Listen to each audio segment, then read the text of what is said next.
coronavirus? If I answered yes to either or both of those questions, I'd be told to isolate myself in a room and avoid contact with other people, including my own family. A special ambulance staffed by medics in protective gear or my local health protection team would then be pressed into action.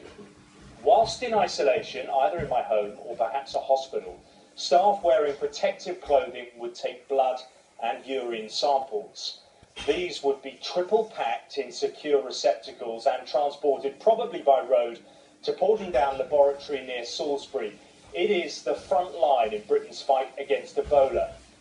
At the moment, the lab is carrying out between 10 and 15 Ebola tests every week. So far, the only tests have been conducted on samples from health workers or West Africans visiting the United Kingdom, and so far, all have proved negative. Now, the results of my or any Ebola test should be ready within about 7 hours, and if my test was positive, I would be transported to one of several specially equipped hospitals across the UK and placed in a high-level isolation unit. At the same time, Public Health England would update the relevant people, including the Health Secretary and the Prime Minister. It's likely the Cabinet Office would then call the Government's Emergency Committee, COBR. Meanwhile, I'd also be asked about people I'd had contact with whilst I was symptomatic. They'd then be monitored by the health authorities. So as soon as 8 hours after my first call to NHS 111, Britain would know that it has its first Ebola patient. Nigeria's presidency says it has agreed a ceasefire with emergency. This is an article from Natural News, right? It's a good site going into them things. It says, this is the 16th of September. U.S. government likely to respond to Ebola pandemic with military force, martial law, and forced vaccines. And that's exactly what they're going to do. They're not going to approach Ebola or any other infectious disease which they're going to release out here with medical force. They're going to approach it with military force, and that's what they've been preparing to do. Now, how do we know this? Look at the legislation. Now, let's read again. I don't care. I'm going to read it again. UK martial law.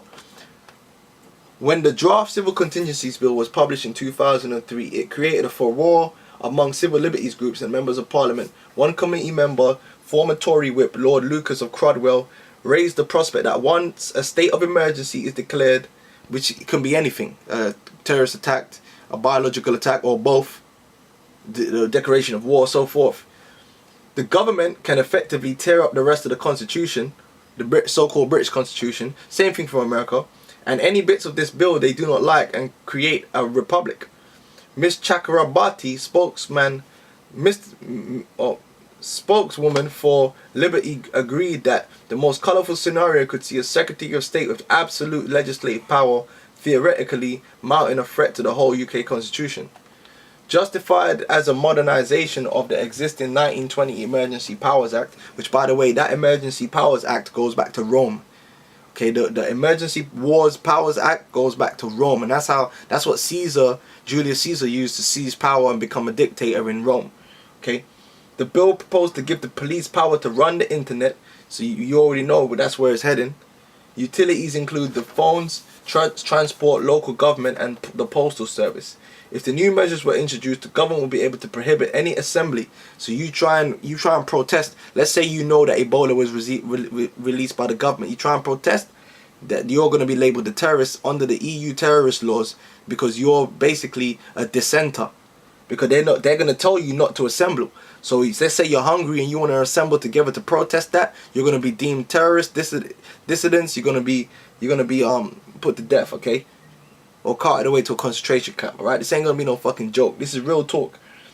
You ain't going to be an assembly or activity it believe threaten national security. So basically, anything they think that you're doing that threatens national security. So let's say you out there with the truth, with placards. Let's say you're teaching in a camp, you're teaching that the truth. Basically, anyone that's dealing with the truth or coming up against the government in any way, who don't agree with 100% of what the beast says, you're going to be deemed a terrorist in that day.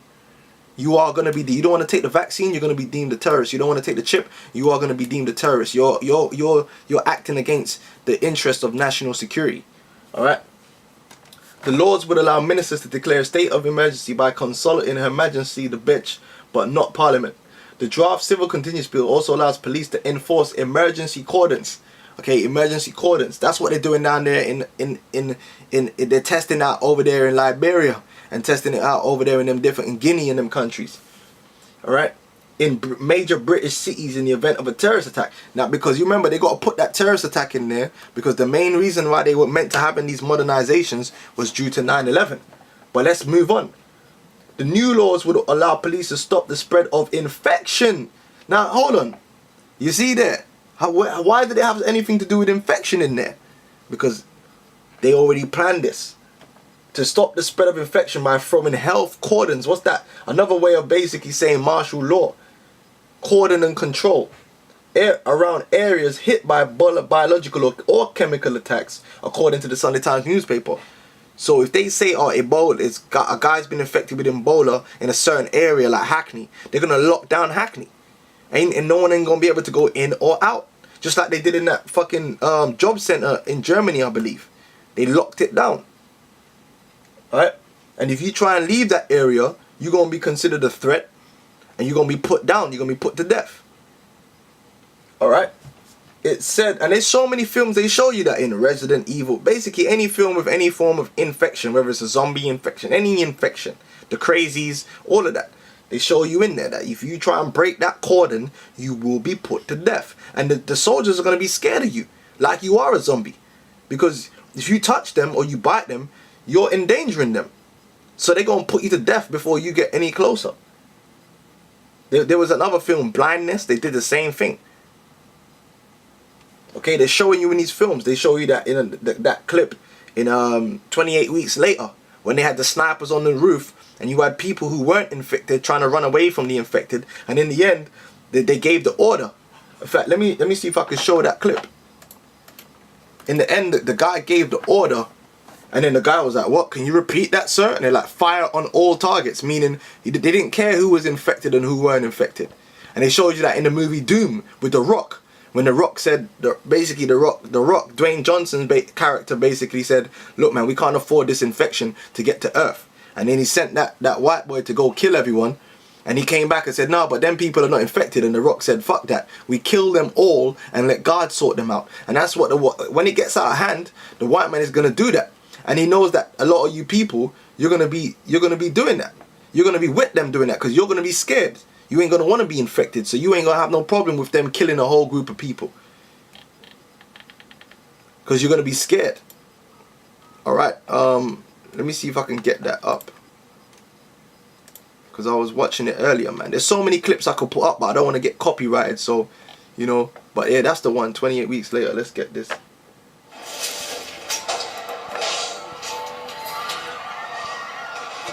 So at this point in the film, the infection has just broken out again, and this is in London, and they got snipers on the roof supposedly supposed to be helping the people that are running away, so they're supposed to be killing the infected, but in the end it gets so crazy that look what happens.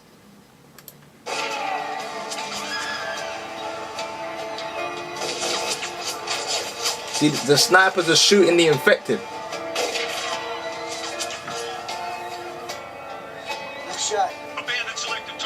Then they tell, look, there's too many infected among them. Say, look, abandon selective targeting. Fuck that. Basically, shoot everybody now. All targets are now free. All targets are free. Now, watch what the guy's gonna say. Confirm order? Conform order. Oh, what you mean I gotta kill people that ain't infected? But guess what? You gotta follow orders. Rooftop units target everyone at ground level. No exceptions. No exceptions, and that's what they're gonna do. You're gonna have people going, but I'm not infected though. No, we don't care. It's too much risk. We're gonna kill you as well. And they show you that in Resident Evil when at the checkpoint. I believe it was the film Resident Evil when you had people leaving the city at the checkpoint and they said, look man, we're not letting no more people out. You guys got to go back to your homes. And the people didn't want to go back to their homes, so they just opened up fire on them. Then they had to. Then they started running, right? And you're gonna have people that's gonna have a problem with it, but guess what? They're gonna still do it because they're soldiers and they're there to follow orders.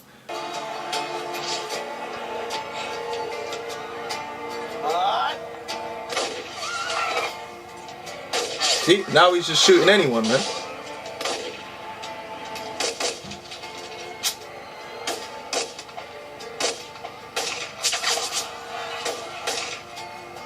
Why you think they made this film, man? Because they're showing you what's gonna go down.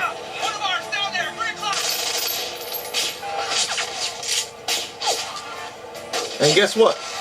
Guess what's gonna happen as well? In the film, they ended up bringing in airstrikes. And that's in all kinds of films, man. All kinds of films, man. Any outbreak, even in Aliens vs Predator, they dropped a nuke. And I think it was the Crazies as well. They dropped a nuke on the town. You people think it's a game.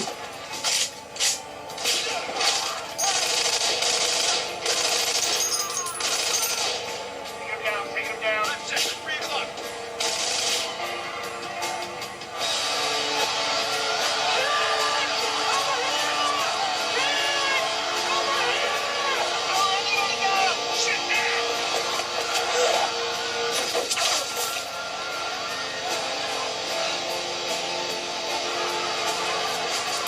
Right, so that's just that clip right there, man. I mean, like I said, I would have normally put other clips in there, you know, but I ain't even got the setup right now. But there's all kind of films you can watch where they show you, they put that predictive programming into your mind to prepare you that this is what happens with an infection. Motherfuckers start getting shot down like zombies. That whole zombie, that flood of zombie films that they created was all building up to these times here when they're going to release infectious diseases. And guess what? People are going to be like zombies because they're going to be dead. They're going to have nothing to lose. They're going to be hungry because who's going to feed them?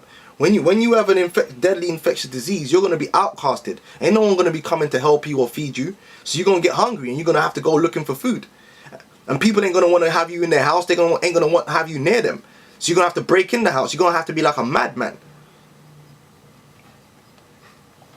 Alright? That's why the US Army have been training to fight zombies. And a lot of you people are like, oh, what do zombies? You don't understand, those zombies just represent infected people or hungry people.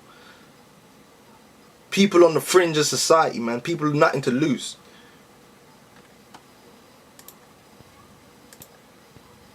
And guess what? When they bite you or anything like that, they infect you. Look, that's an infectious disease. It says US government likely to respond to Ebola pandemic with military force. And it's the same thing with the UK government, and I'm going to prove it. So let's go back into this. It said, it said that people would be prevented from escaping from the affected area. Now, how are they going to do that? By asking you nicely? No, you're going to get put to death. Specially trained armed police. Listen to this. Now, remember that the UK only has 2 beds in the whole country to treat someone with a disease of the nature of Ebola. But they already got specially trained. So they spent the money on training military men rather than medical equipment and training doctors. Right? They got specially trained armed police and military units would be sent in to enforce the cordons and control any outbreak of disorder, including looting. So that's your disorder that's going to come from the martial law and so forth. The economic collapse. Because even in the areas that are not infected by the biological weapon, they're going to be affected because all the economy and everything is going to collapse. There's going to be war. Because the countries are going to break out into war because they're going to have to do something. The Ministry of Defense told the newspaper that a new civil contingency reaction force would have the option of using live ammunition, just like what you seen in the clip I just showed. The 7,000 strong force is to deploy to 14 regions in 2004. You understand that? So they're already been prepared for this militarily. They didn't prepare medically. If they knew that something like this was going to happen, why aren't they preparing medically? Why they only got 2 beds? No, but they're prepared militarily because it's all about bringing in that martial law. They don't care about keeping you people alive. They want to control your death. They want to control. It's a controlled extermination. Alright? US government likely to respond to Ebola pandemic with military force, martial law and forced evacuations.